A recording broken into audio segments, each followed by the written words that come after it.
The assembly and packaging of the first prototype garment are carried out by specialized tailors, the prototype makers. They are experts in industrial packaging, and specifically the interiors and external details.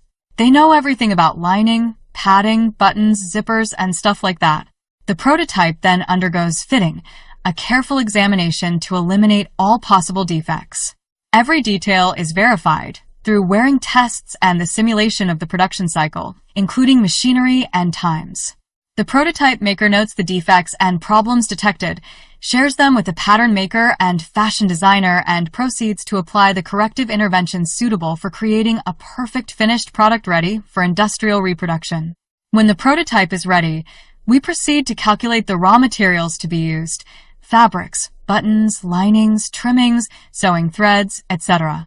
The order goes to the purchasing department, which will get all that is needed. In the first phase, the quantities relate only to the production of the samples.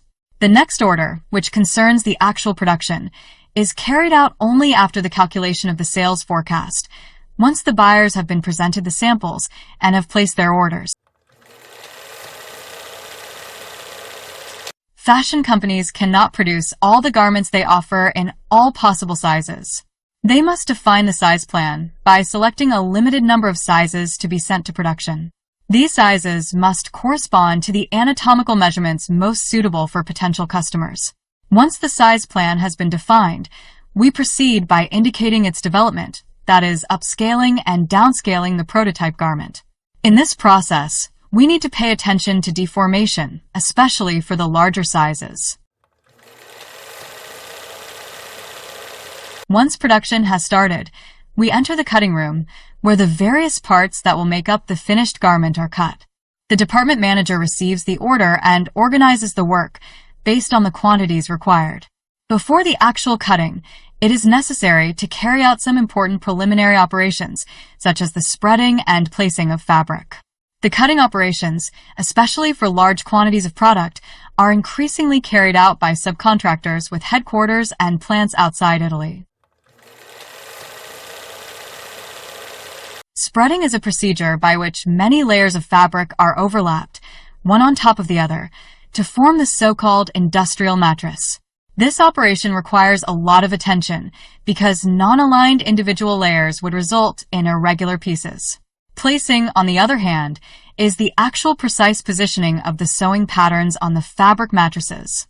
To increase precision and reduce waste of fabric, we use computerized systems equipped with specific software. Cutting is a delicate operation performed by qualified professionals, the cutters. It can be carried out manually or automatically. If the mattress is thin, we can use manual techniques and tools such as scissors, electric cutters, or bandsaws. For thicker mattresses, we prefer automatic cutting systems managed by computers and performed by CNC machines.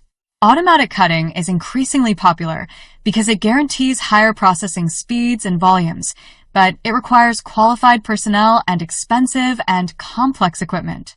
The different parts obtained, divided by size and color, are collected in packages and sent to the packaging department.